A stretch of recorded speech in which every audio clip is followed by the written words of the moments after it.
você, nós podemos levar Jesus.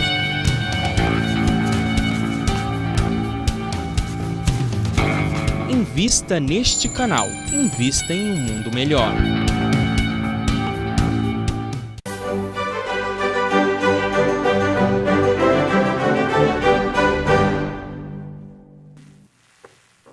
Estamos de volta com o Filosofando.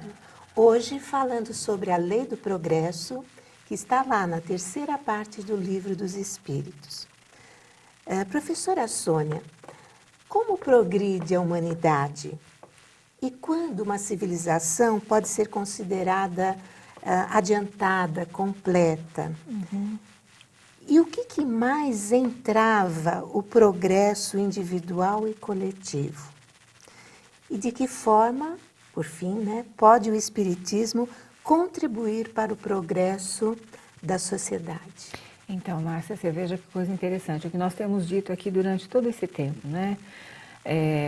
A filosofia, ela encaminha determinados temas, mas a filosofia espírita vai dar o fecho para tudo isso.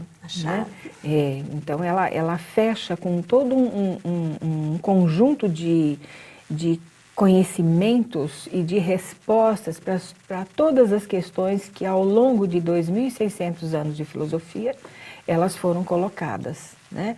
Então, cada pensador, cada filósofo buscou uma saída para essas questões magnas do ser humano, que envolve a finalidade da nossa existência, o sentido da vida, não é? Então, somente o Espiritismo vai nos dar a resposta definitiva para tudo isso.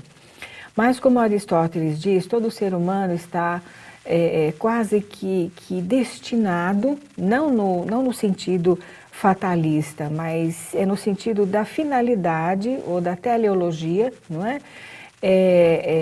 Ao bem, à virtude e à paz. Né? Então, se nós estamos destinados à paz, por que a paz está custando tanto para chegar? Não é? Porque as discussões são feitas nas mesas de observações, de encontros, etc., na ONU, em todos os órgãos, União Europeia, etc., e tal, tendo como base inicial os interesses humanos. Muito embora os interesses sejam aquilo que vai alavancar a conversa, mas a conversa deveria ter um tônus específico que é realmente a busca da paz. Né? Bem, em pesquisa recente, um blog de filosofia espírita diz, aliás, um blog de filosofia francês, esse blog, diz que apenas por um trabalho conjunto, reagrupando todas as disciplinas científicas, espirituais, filosóficas, é que será capaz de abrir as portas para um progresso mais efetivo em direção à paz. Essa tarefa, de fato, precisa da participação de historiadores, de filósofos, de físicos, de biólogos, mas também de teólogos, de sociólogos, de psicólogos, etc. Eu achei interessante esse blog, Márcia, porque ele não fala de políticos. Né? Você está vendo? Ele só fala de pessoas envolvidas com o desenvolvimento do saber, né? Mas nunca o político, muito embora o político devesse estar presente também, não é? Mas ele diz o texto que o desafio é grande, porque se trata simplesmente de levantar o véu sobre o sentido da humanidade, pelo menos o seu sentido material, e de descobrir, em parte, o sentido da nossa presença no mundo. É aí, Márcia, que vai entrar o Espiritismo. Você está vendo só? Então, todas essas questões postas pelos estudiosos, sejam eles de qualquer área do saber, vão sempre imbricar para uma resposta definitiva que somente o Espiritismo pode trazer. Né? Eu me lembro de uma frase que foi dita por um historiador alemão, numa das suas introduções da sua História Universal. O nome dele é Veit Valentin. Ele escreveu em 1945, no tomo 1º da sua História Universal: a contemplação do passado destrói ilusões, mas se mais não faz, dá-nos, antes de tudo, coragem e firmeza para o futuro, supera a morte e leva a vida para a vida. Ele falou isso após vivenciar a Segunda Grande Guerra Mundial no país dele. né? Então vejam só a expectativa que as pessoas têm, mesmo em meio a tantos dramas, vivendo tantos dramas, não é mesmo?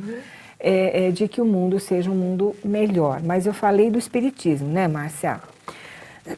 Na questão 776 do Livro dos Espíritos, o Kardec pergunta aos espíritos: o estado natural e a lei natural são a mesma coisa? Os espíritos vão responder para ele de uma maneira muito clara, mas o Kardec estava se referindo ao estado natural, o estado da natureza, que já tinham sido estudados pelo Thomas Hobbes, pelo John Locke, na concepção de Rousseau, por exemplo. O ambiente natural seria como se fosse criado para servir às necessidades do homem. Por isso, ele havia de ter poucas preocupações, tais como preservação, reprodução, alimentação e tudo mais. Porém, os espíritos disseram a Kardec: o estado natural é estado primitivo. A civilização é incompatível com o estado natural, enquanto a lei natural contribui para o progresso da humanidade. Então, eles dão arremates na própria filosofia humana. Sim. Você está vendo que interessante? Né? A questão 777, no estado natural, tendo menos necessidades, olha o Rousseau aqui, o homem não sofre todas as tribulações que cria para si mesmo no estado mais adiantado? Resposta: que queres? É a felicidade do bruto satisfazer apenas o aqui e agora. Há pessoas que não compreendem outra, é ser feliz à maneira dos animais. As crianças também são mais felizes que os adultos. E nós vamos por aqui, Márcia, porque, aliás, é uma coisa que você sempre diz, né, para que as pessoas busquem no próprio livro dos Espíritos, essa leitura e reflexão sobre as perguntas e respostas que os Espíritos dão. Eu gostaria de frisar aqui, que foi uma das perguntas que você fez, sobre o progresso moral, se ele segue sempre o progresso intelectual. É a sua consequência, mas não segue sempre imediatamente. Então, é o quadro que nós temos atualmente. Nós temos um progresso intelectual formidável, né, oriundo do desenvolvimento da inteligência, da cultura, etc., mas ainda a ética, a moral estão deixando a desejar. Não é isso, Márcia? O que você acha? Por isso, tantas guerras, tantas discussões, tantos interesses diferentes, né, entre as nações, né, Sônia? Isso. Porque cientificamente, intelectualmente, podem ser muito adiantadas, mas a moral não acompanhou. E é muito interessante que mesmo as discussões sobre paz, é aí que fica evidenciado os interesses materiais, políticos, comerciais, de estratégias e tudo mais, e nós não encontramos. Parece que o ser humano empacou num determinado nível e não vai adiante. Eles são a favor da paz até que não mexam com os interesses Exatamente. materiais deles. Isso, né? Isso. E é muito interessante porque lá na questão 785, você mesmo me fez a pergunta, qual o maior obstáculo ao progresso?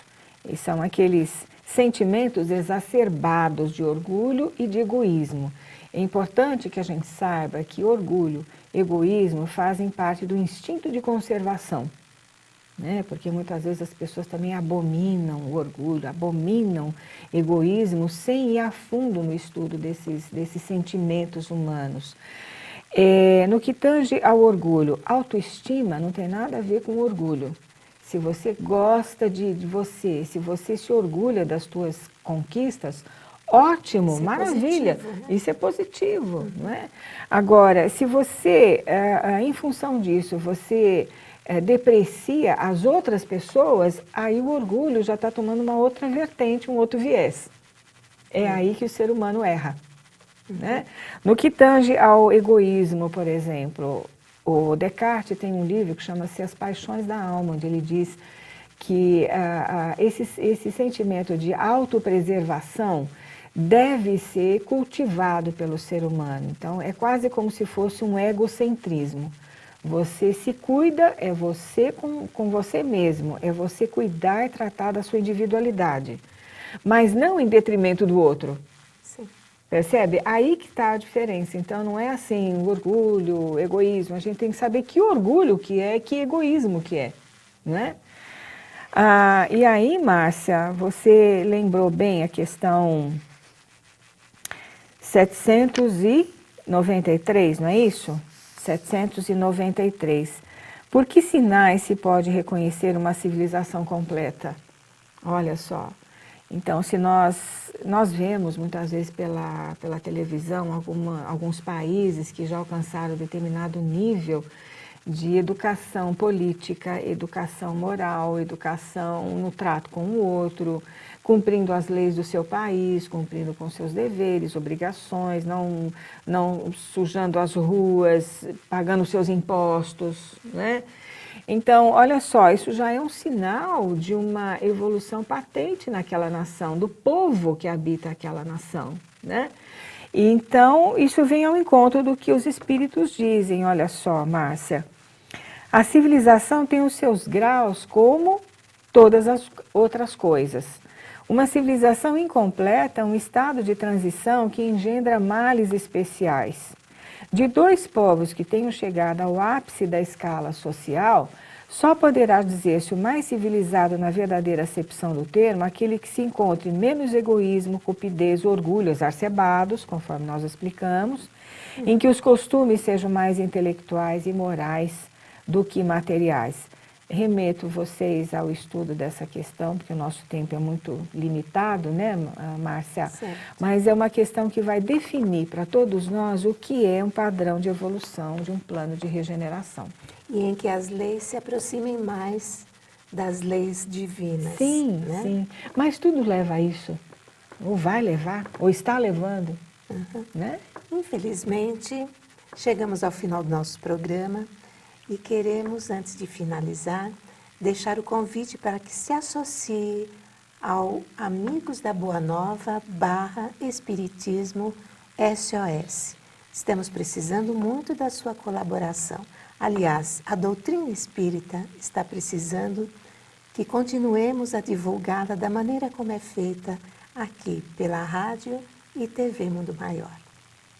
E até a próxima semana, se Deus quiser.